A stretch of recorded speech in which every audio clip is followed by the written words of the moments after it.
Welcome to Playing with Fire, the podcast for people who are ready to custom build their love.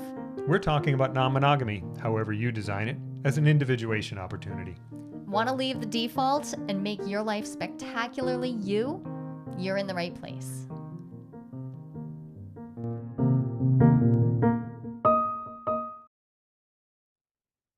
We have a fantastic episode. We are not going to delay at all the joy and pleasure that you get from listening to this episode.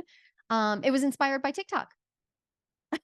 Inspired by TikTok? No, it was actually First time we've heard that here. Well, it was inspired by a TikTok, a very specific TikTok that I saw, recognized that one of my most adored colleagues had something I absolutely had to talk about. So I'm super, super excited to be introducing Sunny Megatron to this audience. If you haven't met Sunny before.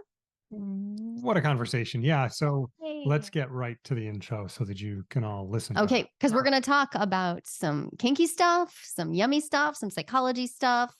All good. Sunny Megatron is an award-winning clinical sexologist, a BDSM and certified sexuality educator, and a media personality. If you aren't following Sunny on TikTok, if you aren't paying attention on Instagram, you're going to want to. Absolutely hysterical, bite-sized pieces of education.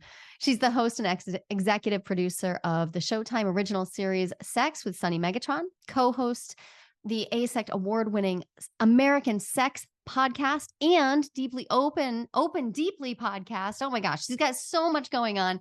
And she was 2021's XBiz Sexpert of the Year. Currently, she's editor-in-chief of the kink-focused Zipper magazine. She's known for her one-of-a-kind, build-your-own-adventure approach to sex, kink, and relationships. And Sunny coined the BDSM community catchphrase, kink is customizable. TM. I love that. Yeah. Kink is customizable because it is. She hosts sellout workshops. She is definitely in the edutainment. Yep. Yeah. She's an educator. She's an entertainer. She is right at that juxtaposition. So yummy.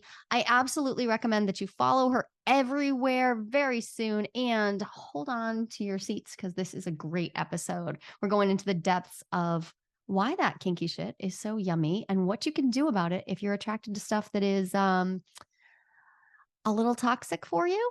Maybe not so good. Let's get into it. Hi, Sunny. Thanks for joining us. Thank you so much. Hello. I am excited. I know we're going to have a good, juicy conversation, like brain juicy conversation, although who knows where it'll go. Yeah. I mean, it could get all kinds of juicy. You never know. Exactly. For the sapiosexuals out there, this might be one for you, right? Mm-hmm. It might get a little brain juice on you. Yep. Now I have a whole thing about brain juice I want to tangent on, but let's start off. Just write that down, like future scene ideas. Future scenes. Yeah, exactly. Yeah, I should always have that list going. Sunny, you have one of my favorite backgrounds of you have such depth of knowledge. I would love if you just jumped us in to a little snapshot. Why do you talk about this? What brought you to this world? Just drop us in wherever you would like in your life. Oh boy. Yeah. I mean, there's a lot of backstory. I'm a late in life kinkster and a late in life clinical sexologist. I was kind of your average person. I was not kinky. I had a good dose of sexual repression and not understanding anything about relationships. And, I was making all the mistakes that we're like, at least in this country or North American Western thinking, we are socialized to make. And I found myself always curious, always like I have these fantasies in the back of my head. I have these thoughts in the back of my head, and they don't seem to jibe with like how everyone else is telling me the world works and relationships work and sexuality works. And like, something's not computing here. Something's not matching up. So, I found myself at the recession of 2008. My secure job that I'd had for almost 20 years was like, bye. And also my relationship. Well, I was like, bye to my relationship and embarked on. Yeah, exactly. It was the best thing that could have ever happened, and embarked on this journey to really figure out like, what is this thing that's been nagging at me both personally and professionally. You know, professionally, I was a marketing person, but started out on my route in psychology and wanted to get into human sexuality. But in the 90s, there was no internet and it was weird and I dropped it. Yeah. So here I am. It really was weird. It really was. I actually, I resonate with that a lot. I mean, I'm one of those people like, oh yeah, always thought differently about this, but didn't go do like my PhD in all of this stuff until I was in my late 30s. Because, yeah, you know, plus there were like kids to raise and like things that I was doing. Yeah, we were distracted. And now we're on point. Now we're doing yes. And I hadn't put myself in any context where I would have noticed how very different what you said, my internal, not just fantasies, but thoughts and like how I thought things would work and how I worked versus how I just never thought about that because nobody talked about it. And then you and I got together, and then there was someone who did. Because I say all the things. And that was tremendously liberating. I can even talk about the ways that I'm weird, not like you. It was awesome. Yes. Yeah. And it only takes one person. I know you are that person for a lot of people. Oh, yeah. I think a lot of it is like we are socialized to quiet those like instinctual feelings like there's something here. There's something that doesn't make sense. And we're like, shh, just go with the flow. Do what everybody else does. And that's really not it. Right. Yeah. Right. Like that. It's not going to work out in the big picture. And Ken was in his late 40s before I had really managed to pry up the nails that were holding him in the box he'd put himself in. Because he's kinky as fuck. But like, how I was holding that shut on the inside too. It wasn't just nailed shut from the outside. Well, I think that's a lot of us. And I think that a lot of us are kinkier, and I'm doing finger quotes for those who can't see me, than we think we are, because I believe we have a big, grand collective misunderstanding of what being kinky actually is. Yes. So tell people from your perspective, what is being kinky? Okay. So I'm going to relate this to vanilla, not even analogies, but vanilla equivalents, because we all live our quote vanilla lives where, you know, we operate within social norms. So as human beings, we like to play with safe threats.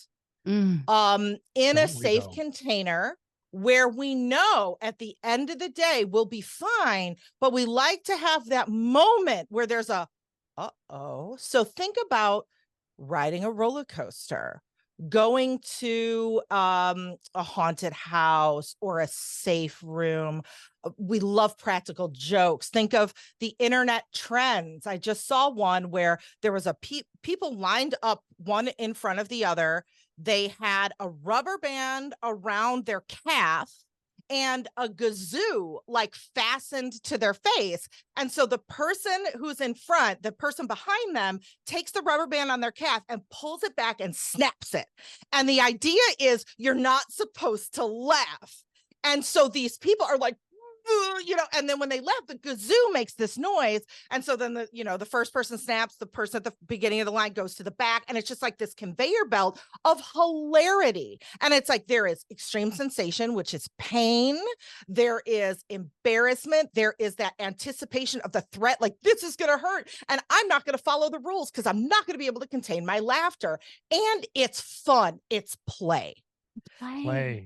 That headspace, like that snapshot that I just gave you, that all of those things satisfy, are the same things we do in kink. But when it's an internet challenge, we're laughing our asses off. When it's a haunted house and they take the pictures right at the jump scare, we laugh, right? And even things like marathon runners who are really deep in their training, who are like, have these horrible blisters on their feet. They're stopping to violently puke at the side of the running trail. And they're like, but this is great. I'm training for a marathon. You're kinky, y'all. You're kinky. Yeah. We're doing the same things. We ran CrossFit gyms. So, so kinky. Yeah, so kinky. There's nothing normal about ripping all the skin off of your hands so you can do one more pull-up. Right. That is not, except it is normal. And we're all like, This is Yes. what, yeah, we just all It's find our all box the to be same in. thing. Yeah. We just, in kink, we oftentimes, but not as much as people think, put sensuality, sex, eroticism, etc. into it. But again, I'm going to stress, not as much as people think, because kink isn't inherently about sex. Kink is just, or sex is just one of those elements we can choose to optionally make a part of our kink. Yeah. But we don't have to.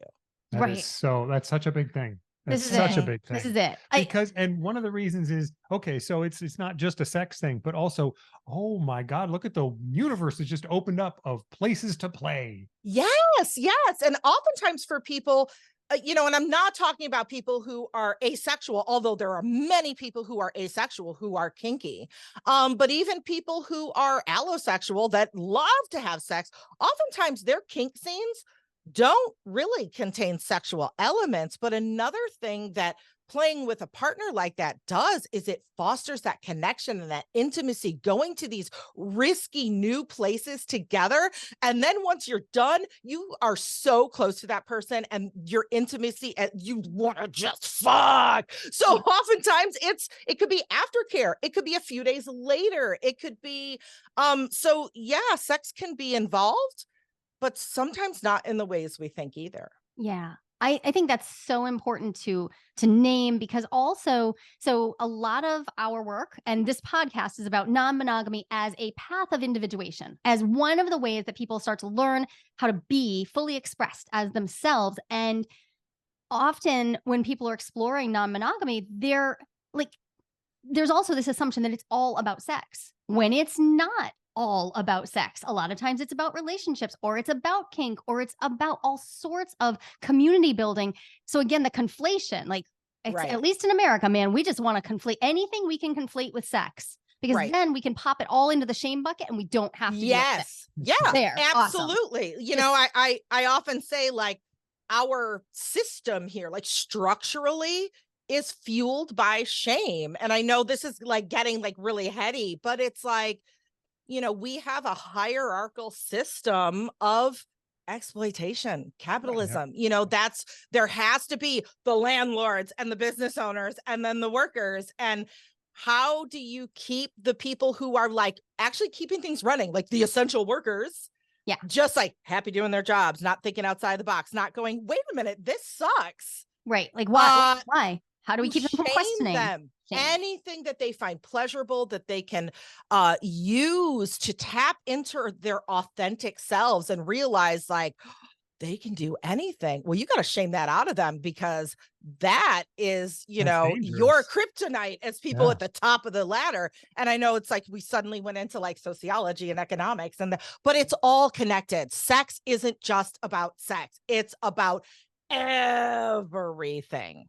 I 100% agree. And it's why it matters that we weave conversations about every single topic, that we at least acknowledge that sex will touch all of them, and every topic will touch sex. We cannot set it aside as some special specific thing, which is, I mean, it is a huge part of why our field is so complicated. A lot of times people imagine that we all do everything, but in fact, most of us specialize because it touches literally every aspect of life. Sex touches everything. So of course we specialize, which is one reason I was so excited to have you join us, so that people know where to turn when they're like, okay, how do I take my kink exploration deeper? Where do I even go? How do I get the right information? Because there's a lot of information out there now, and that's great. Like, versus say even 20 years ago, it's great.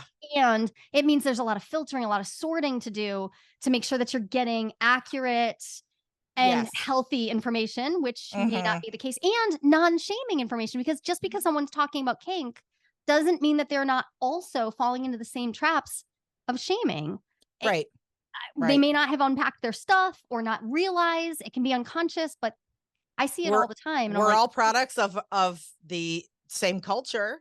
And even the people who are quote experts or, you know, whatever, which I take that with it. People call me an expert. I'm like, am I really? I'm just like guiding you to become your own expert. Like I still have my own personal shit I haven't figured out. Like every day. Am I an expert? I don't know. It's good for SEO. Call me a sex expert. There, okay, but there we go. Yeah. But every day we have the opportunity to make sure that people are integrating the idea of what sex is, what they want out of their pleasure into all of these other questions, because I don't think that sociology or capitalism is at all off topic.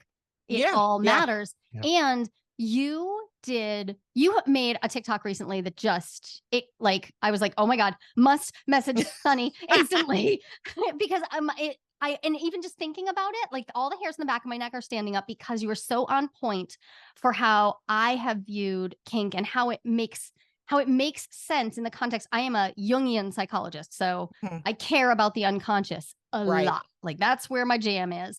And I have found that to be very fruitful, to marry the aspect of my sexuality that is kinky and the part of me that's always digging into, okay, where can I bring my unconscious material forward? How can I do that? Like that's the individuation process. I bring it forward.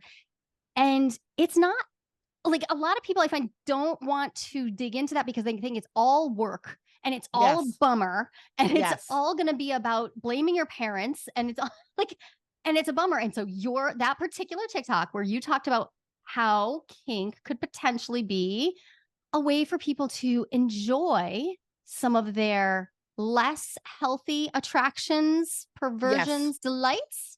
That one. I was like, yes. So I made a note. I was like, what did I exactly say?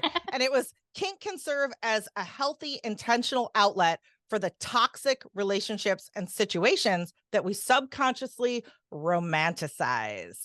And there's a lot to unpack there. But I do want to say, like what you were saying, like some people are like, oh, I am so into like digging into my psyche and finding out the why. Like this is a kink within itself. I love it. And other people are like, fuck this. This is not sexy. I don't want to think about be a psychologist. I just want to get my groove on. Yeah. And, I tell people that don't want to look at this stuff, you don't necessarily have to, with a bunch of caveats. First of all, some of this stuff we're doing, we're working these things out subconsciously. And I equate it to a background systems download. Like, let's say you're playing World of Warcraft and a pop-up comes up and it says like, we're going to update your operating system. We're updating Windows, but in the background, you can keep playing the game. You won't even notice that your operating system has upgraded. And that is kind of what, like, we're playing and we might not even notice, like, we're getting to try on different facets of ourselves that we're afraid of or that we don't get to come out and play. And that's actually rubbing off on us outside of the bedroom or the dungeon or wherever. That's the archetypal work. That's exactly. And for those folks, there are some things though, depending on what you're playing with, that I really encourage people to analyze and pick apart. And if it's too uncomfortable to analyze and pick apart your own specific situation, you can still do it with theoreticals. Right. Why do people, if you're just not there yet, or maybe there won't be a yet for you. That's just not your jam. Yep. But talking about what's behind these things is really important. Oh, it so is. Okay. I didn't know this was going to come up. Did you have something right then? No, you go ahead. But okay. I want to just say one of the places, age play. Right? Like you might never want to talk about your stuff and how you feel about the idea of playing with littles and daddies or littles and like you might never, but like, talking about it in the theoretical. Yes. Talk about a different angle on doing your parental wounding work, right? It's just a different angle. And for a lot of my clients, they realize they really do need to keep it in the theoretical because it skeeves them too much, or they're really scared because it starts to feel like, we are going into the taboo of the taboo of the taboo. Right. And so, no, I do think that's just a wonderful tip to say, what if game, what if, or how are others, as if, get a little psychological separation so that it doesn't feel so personal.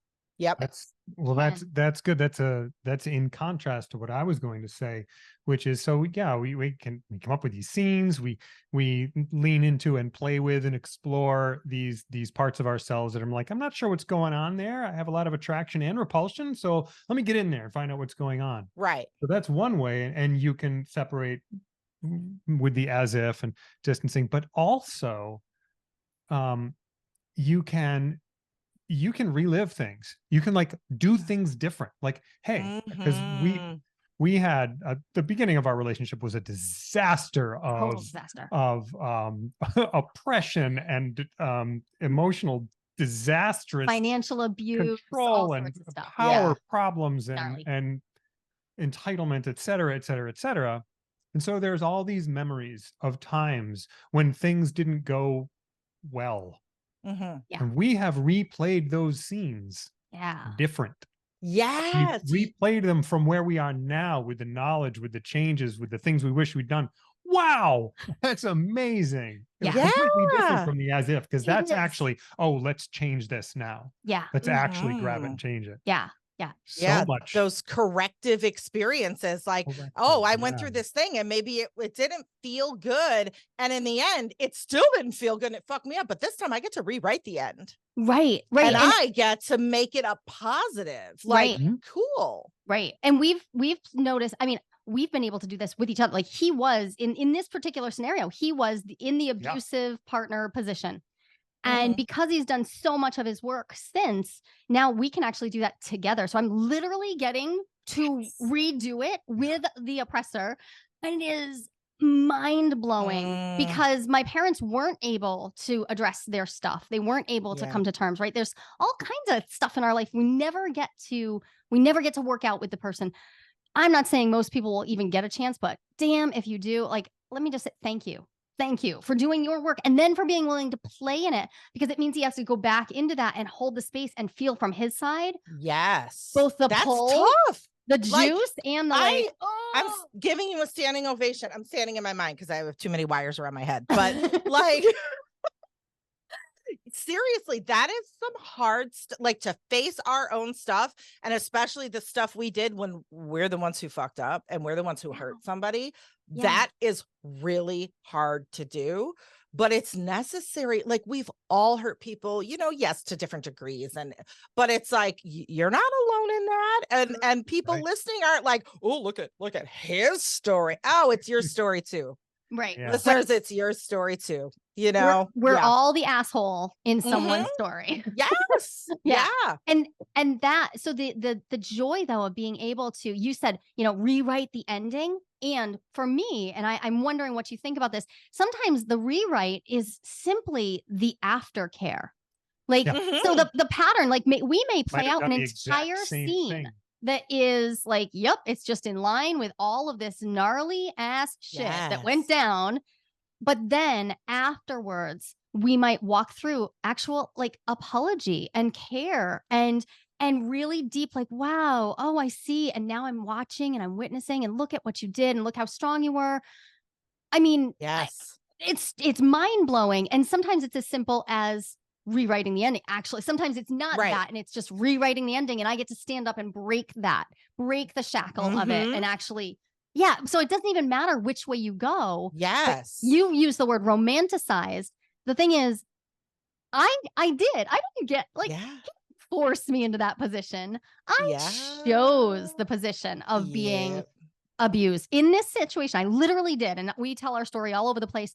Literally chose that position. I put myself in a scenario where I was being abused, and then I was getting off on it in a way that was not healthy. Right. And just kept me locked in it.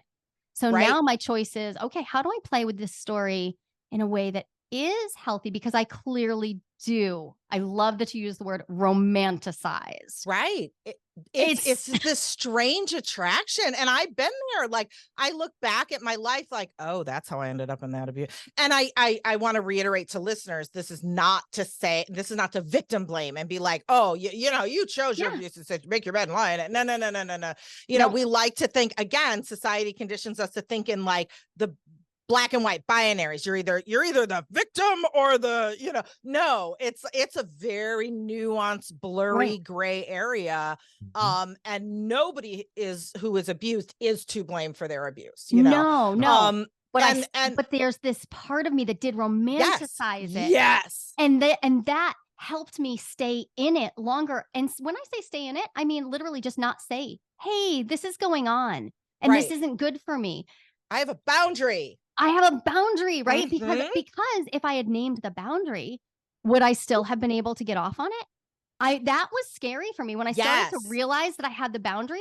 I was afraid of unkinking the hose because it was juicy. And that was a pun, unkinking, because you know, the generic we, it was me, it was you, it's a lot of us will be attracted to these very unhealthy, toxic situations, not knowing why, not knowing that, you know, and maybe we're somehow subconsciously working out our own shit. And I know that sounds really like, oh no, it's psychology, but really, you know, but we are. But in kink, you know, I talk about the consent and the intention behind the act. And I often say, and one of the big misunderstandings about kink that's out there is that it is 100% real, you in the now. That's all it is. And I encourage people to think about like kink dimensions, like we're getting kind of matrixy right now. And when you are in let's say we're talking about a kink scene, right? There is the you, the autonomous you, that before you're seen, you're the one who's negotiating, who's saying, these are my limits, these are my desires, these are, you know, you are being completely upfront. You're not like, I'm the baby girl and I'm not supposed to look master in the eye and say, and no, I can't even have a desire. Yeah, exactly. You have agency, you're negotiating. That's what makes it consent. You're following hopefully some consent model. Choose your consent model. And that consensual power dynamic that we're playing with that is going to be unequal is not present at that time when you are your autonomous you. And then when you get into the scene, you step into the play you, who does embrace that power imbalance, who does embrace some of that really fucked up toxic behaviors or whatever. But the thing is, oftentimes when we go to that play self, we're like, that's me, I'm all in it. No, your autonomous self that's still like watching out for you, whether, you know, you can think of this in psychological terms, like you're reparenting yourself, you're whatever it is, right? Is in the back seat. So now your play self is in the front seat driving the car, like really get like, everything's unequal and I'm being, this is abusive, but it's hot. And you're playing with this safe threat. Yeah. But autonomous you is in the backseat watching everything. They're the backseat driver. And if they're like, oh, boundary, this is actually going into real fucked up territory or harming me somehow. Autonomous you is like, let me take the wheel. Yes. So knowing that difference between fantasy and reality, and like fantasy you, play you, and autonomous you is the key to everything. So when I say like, you know, in kink, if we're doing kink, you know, well, you know, according to there aren't really rules, but intentionally and in good faith with, you know, not abusive or manipulative, etc. That we are intentionally playing with these unhealthy things, but we know this only exists here in this predetermined moment. And when we step out of it, this stuff is fucked up. And it cannot bleed into our real lives. And it took me till my mid-30s to realize I was playing out some of that stuff in my real day-to-day relationships. That's it. And I see that literally every single day. Yeah. Literally every day. So people come to me and often are seeking a level of self-awareness that they would like to have. And oftentimes it has to do with really obvious stuff that they're like, something's off, or I want something new. But underneath all of that, I have never met a person who wasn't playing out some unconscious dynamics, because in truth, we're never going to. The unconscious is behind us. We're never going to have pulled all of it forward because we just keep having more. It would be like exploring to the bottom of the ocean floor. It's good news and bad news, though, because that thing I was afraid of happening, the unkinking the hose, I was afraid like, well, what if I address this problem in my relationship and it's not kinky and fun anymore? Oh no, don't worry, honey. Like, there's more problems. Your sex will keep making more stuff. So like there's more juice. And there's this like there's this joy of knowing that my autonomous self can know it. And at the same time, I can be playing with it. So that to me, that's the individuation move, is when I bring that material that was in my unconscious, or maybe had started to come into the subconscious layers where I'm sort of aware.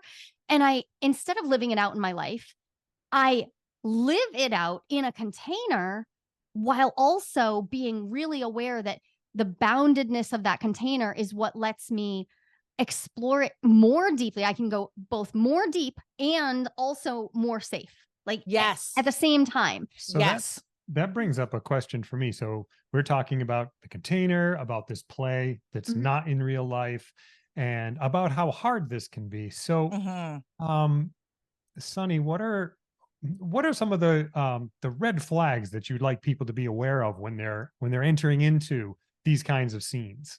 Yes. Some of the red flags are, and it's hard, because there could be red flags that exist, but we turn off our internal like compass or alarm bells, and we're like, this isn't a red flag. This is hot. This is hot. Right. So if a partner, isn't listening to you, respecting your boundaries. And I know these things seem so obvious. Like, it's like, of course, but it's like, it's book knowledge. It's like, of course we can all say, well, duh, of course. But when you're in it, it's like, how do I know if you're respecting my boundaries or disrespecting my boundaries right now? Because this is the play. And where does it seep into like, no, my boundaries are really being crossed right now. That line is really blurry. So I encourage folks, like, there are just a few basic sort of principles that I encourage folks to just be aware of. That's it.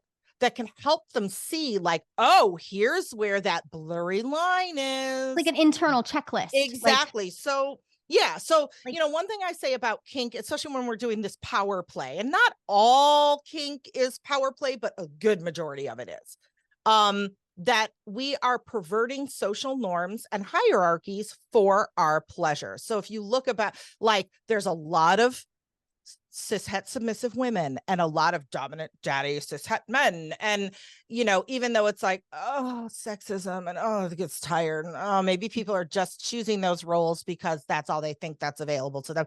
And that could be totally valid. But there's also a reason we're playing with this. There's also a reason why that like feminist, like go-getter, take no shit cishet woman in the bedroom is like, yes, daddy, I'm so sorry I burnt your dinner. Right. And it's like, it doesn't mean that she's giving up all of her values and everything. There is a reason she's playing with that. So it's like, we are perverting the social norms and hierarchies that have conditioned us, that have maybe traumatized us, that have confused us, whatever us. And we're playing with those. And sometimes we choose to lean way into them. And sometimes we choose to like go completely the opposite, and there's no right or wrong. So one, know that. Two, know the difference between different types of power. So we are conditioned to think that power is a finite resource, right? Like in polyamory, they say like, oh, when you're monogamous, you think love is a finite resource. Like, my partner has a bucket of love for me, and if they have another partner, it's going to take from my bucket of love. No, it's infinite. Like, someone who has 15 kids loves all 15 kids. It's not like we get 7 of them. Exactly. Hey, we get 7 of them. We love them all. Yeah. So it's the same thing. Even the annoying with, ones. Yeah. It's the same thing with power. And, we are conditioned to see power as this authoritarian power over. If, in order for me to have power, think of a boss, right? Like a toxic boss. In order for me to have control over this department, I need to like make y'all scared. I need to maybe, put some consequences. I need to be unfair, because if you start maybe pointing out to me some mistakes that are happening in management and in a very like, non-threatening sort of way, oh my God, you have power and that's taking away from me. So now I have to exert my authority even more. They're imagining that it's a zero-sum game. Exactly. And power doesn't work that way, but we are taught that that is the only way to have power, is to have all control and to disempower others. And we play with that type of power a lot in kink. However, there's also that power with, like, I can empower you. I can maybe I do take control, but I'm empowering you, and you, like, again, work, right? I'm the manager again. I'm, instead of being a hover boss and being in control of everything and just making your lives miserable, I'm going to teach you maybe some of the decision-making factors that I use as a manager. So then you can learn to make those, judgment calls just like I would. And I'm not threatened because now you think like a manager and maybe you'll take my job. You are empowered to do your job better. I am empowered because, like, my team is kicking ass. I don't have to waste my time chasing after people. We're getting the work done. We're a team. So we have both gained power in different ways. Yeah. And we are not conditioned to see power that way. And what we do in kink is we often are drawn to that authoritarian power. And again, for maybe many, many, like, psychological reasons. But that is, in the real world, oftentimes very toxic and not, so to know that difference in power, like, I'm playing with this unfair, unbalanced, tug of war power control thing in my scenes. But when that really starts seeping out into real life, that is a red flag. Yeah. Yeah. Yeah. And if you can name it in your scene, that might be the first time. For me, that was the first time I recognized for real how I was viewing power as a zero-sum game. I need to be able to name where my life is looking kind of like our sexual play. Okay. That's probably not good. But the power was in being able to name it. Like, I started to empower myself by calling it out and sharing how the two started to feel the same, how the games we were playing. Wait a minute. This is familiar. Are going. Yeah. And that was actually the first untangling of, we've been locked in abusive cycles, because it's not like, so I did not feel him hurting me. It was just that we were co-creating an experience where he was holding way more power than I was. And once I started naming it, now we could start mutually negotiating for power. And the beginnings of those negotiations, which were minimal and incompetent, at least from my point of view, we started talking about what we were doing.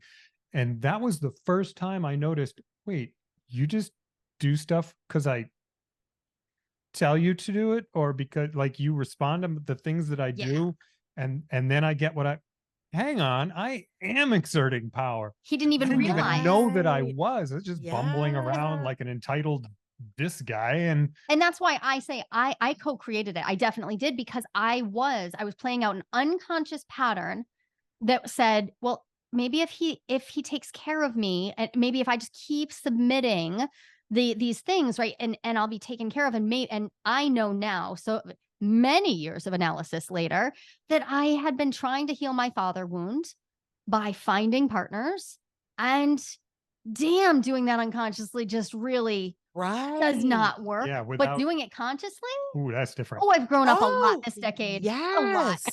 Yeah. And you're right on the money with, like, naming it. So when you ask me, like, what are red flags I should look for? It's like, I don't know if I'm, rather than giving folks fish, teaching them how to fish for the red flags, but it's like naming these things, just going, oh my goodness, there are two different types of, I didn't even most people are like, whoa, mind blown. I just thought power was one thing. Just having that knowledge enables you to spot your own red flags. And there's going to be definitely commonalities on red flags, but sometimes the flavors of those red flags are really specific to your situation.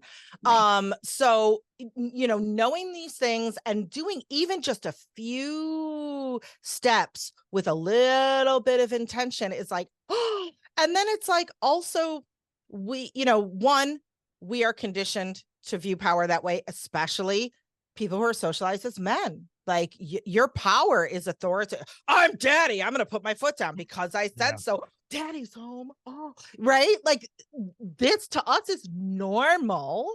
And so it's really hard for people who are socialized as men to be like, whoa, right. This isn't, my value isn't in how authoritarian I can be.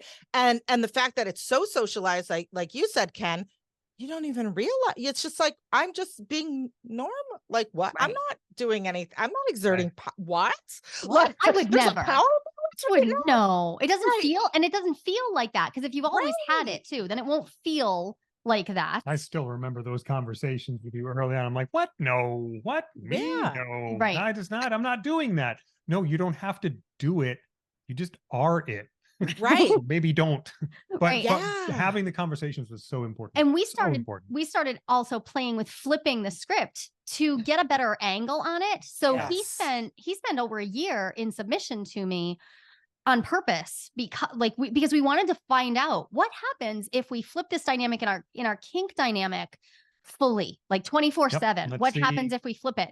And that was so enlightening, because we hadn't really brought a lot of we hadn't brought a lot of consciousness to where he didn't want to even be enacting this, the being in that role of dominant. Like, no wonder he didn't think he was carrying it. He didn't want it. And he I was got exhausted. a lot of stuff I didn't want too. Like, okay, so you'd be like, okay, here. Okay, thanks. I don't want I didn't want that from you. Yeah. And really interesting. It's not, so I don't think it's just one thing. It's not, when you're trying to unpack the unconscious material. It's going to be unique to you and that particular partner or set of partners. Absolutely. And we've been doing it now consciously. We've been working on this for 11 years of the 15 we've been together. And damn, it just we just keep finding new angles to work it. So it is also just so rich. There's so much to work with just one partner, let alone with the way that then infiltrates the whole rest of my kinky life, right? Like now, because now I notice I enter into relationships with new partners now from such a different place. My ability to negotiate for whatever role I want to play is so much more refined, because I'm not just unconsciously romanticizing. Now, if I know I'm romanticizing something, now I have the opportunity to negotiate for it, which I'm guessing you found this too, makes for a lot better scene. Like, it's just better. It's just clarier. Absolutely. Like that intention is everything. And, and I had started out saying, like, you don't need to know why you're doing this. You don't need to psychoanalyze. But I also, because nothing is black and white, everything's murky and mushy and all, a tangled web. I do encourage folks, the more privilege that you have, the more power, like traditional out of the bedroom power that you have, or you're higher on that social hierarchy than your partner, the more work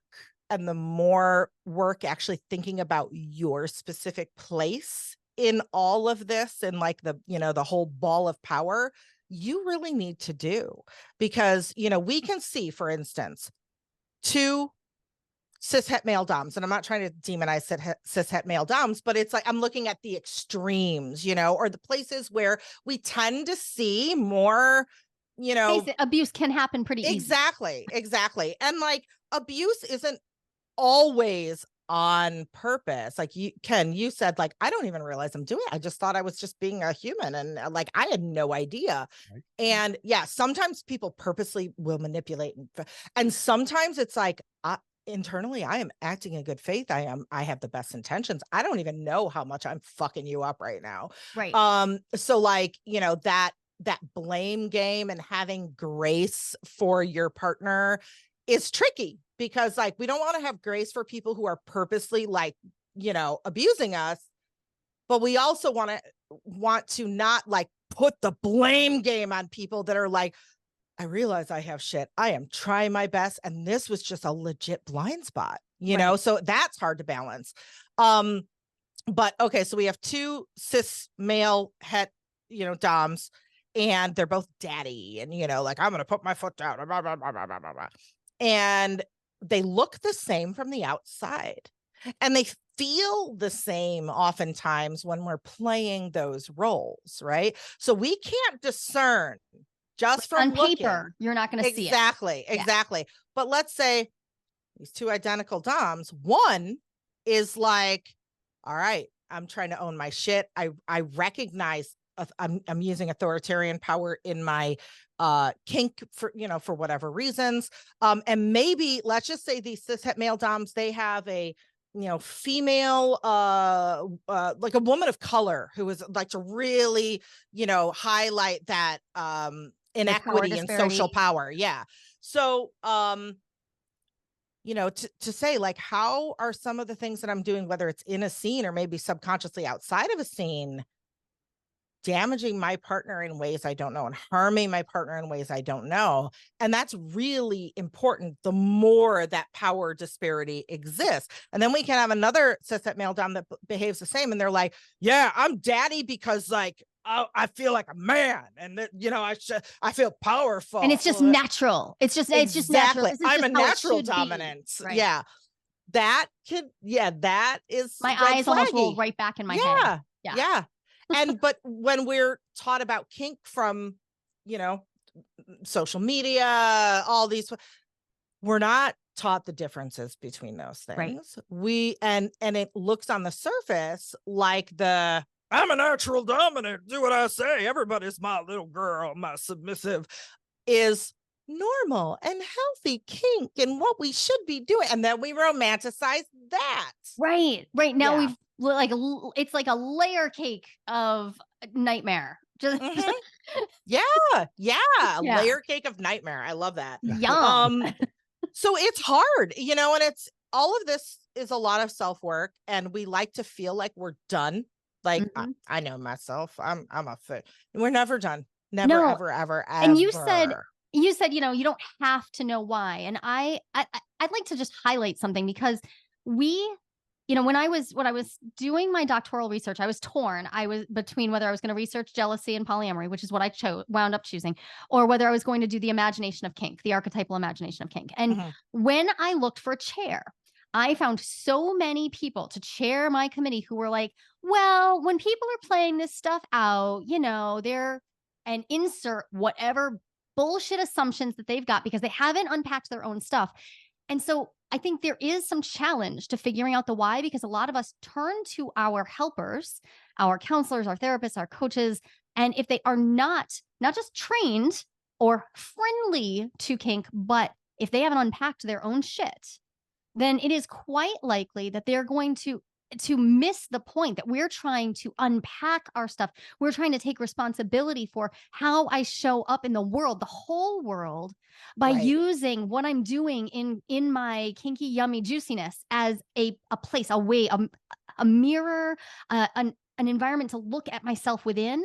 It's such a profoundly advantageous view into you. Yes. Because what you do in that kink scene, it is part of you. It's a little bit like analyzing a dream. So I would say you absolutely can analyze it. What if you treated it just like you treat a dream? And from a Jungian analysis perspective, I would treat every figure in that dream as a part of me. Okay, cool. If I look at this scene and every part of this is a part of me, now I know more of myself. I have more access to me.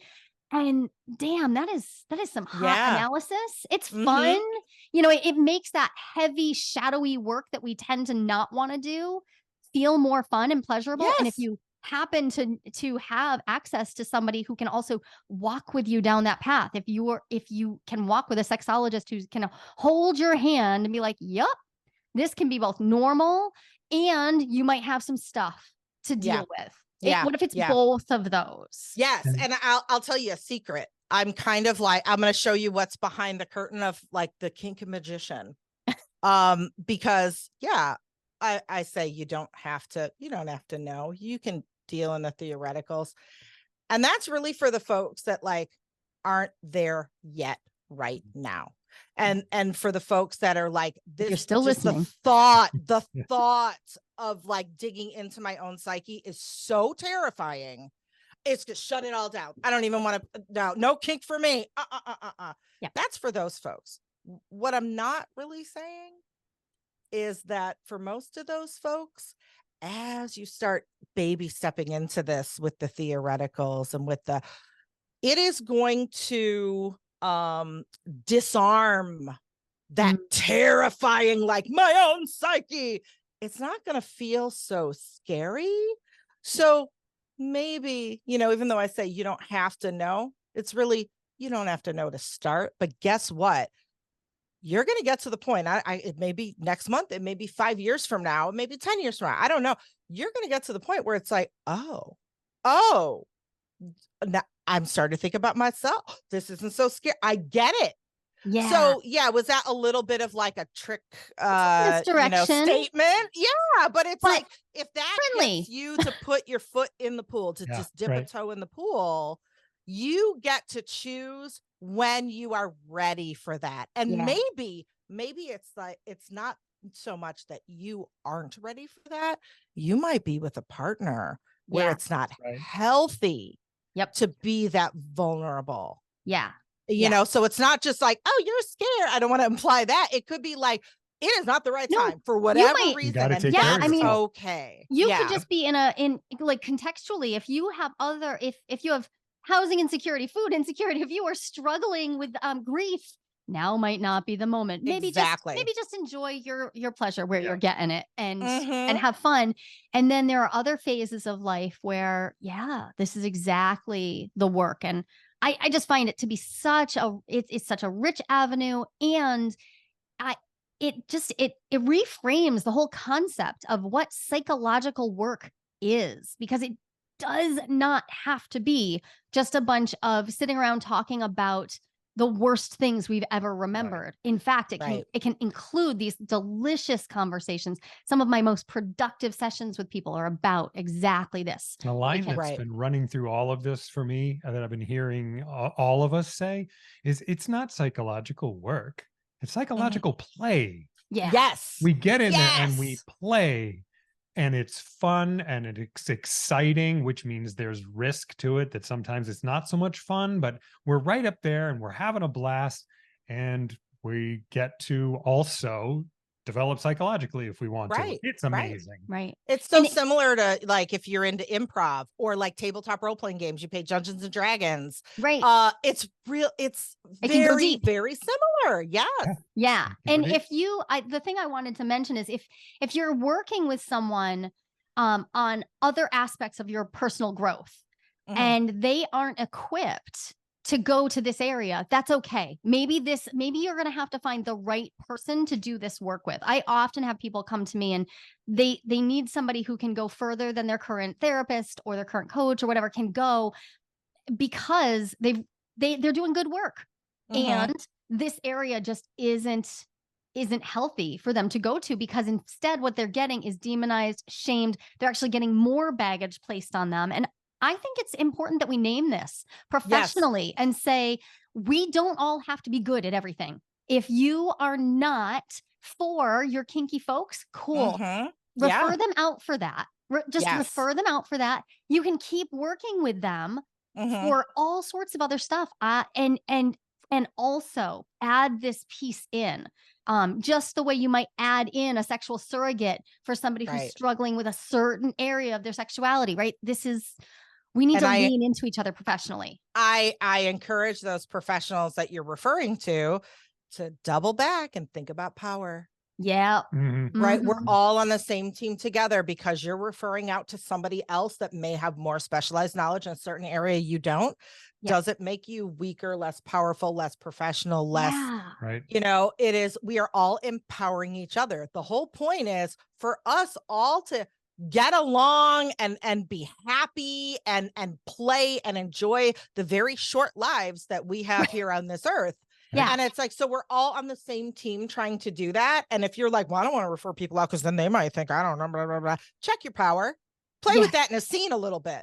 Yeah. Let's do that. Maybe exercise that a little. Hell yeah. Hell yeah. I absolutely hate to do this. Oh, yeah. But we do. We have to call it. So we're going to have to stop somewhere. Sunny, tell everybody they need to follow you everywhere. tell them where to find you, follow you, what you're working on right now. Yeah, it's really super easy. I am at tag Sunny Megatron, SUNNY Megatron everywhere. SunnyMegatron.com. You can listen to me on American Sex Podcast, also Open Deeply podcast that I co-host with sex positive psychotherapist Kate Laree, who we've had on as well. Yes. Awesome. I teach classes. Like, I don't have a set class schedule, but if you follow me on social media, I make announcements when I do. I also do coaching as well. So if this is some of the stuff that you're working on, or you're a care provider, you're a therapist, and you're like, wow, this isn't my area, and I've checked my power, here I am. Send me an email, look me up on social media, send me a DM, etc. And I am doing an international move soon. I'm very excited. So my next few months, I'm not sure how they're going to look as I make this huge transition. But I'll still be around on social media. Come visit me. Yeah. I love it. And yeah, an international move is no joke. Wishing you all the best in that. And God, thank you so much. I hope that we can continue this conversation, because honestly, I feel like I could talk to you for 1,000 years about this. Yeah. So juicy. Thank you so much for helping us dive into something that I know our listeners really care about. Thank you so much. Yes. And thank you, one, for having me, and two, for being so transparent about your own journey and modeling that for people, because like, it's just name it, like you said, it's naming it, and just seeing like someone else's that's naming it for people. So thank you for that. Thank you. Feeling seen over here. So appreciating it. Hope to talk to you again soon. Thanks. Likewise. Thank you. There's no one right way to design your relationship. And lots of people, actually about 25%, according to a recent national survey, are interested in some type of open relationship. But how do you know if you are ready to open up happily? Not everyone is, and that's no problem. I've got a 60-second quiz that will give you the answer. And even better, you'll walk away with your next step, whether you're good to go or not so much when it comes to opening up. And this is no BuzzFeed nonsense. I personally designed this quiz from my years of academic research. Go to joliquiz.com. That's JOLIQUIZ.com, and find out if you're ready to open up happily and what to do if you are or if you're not.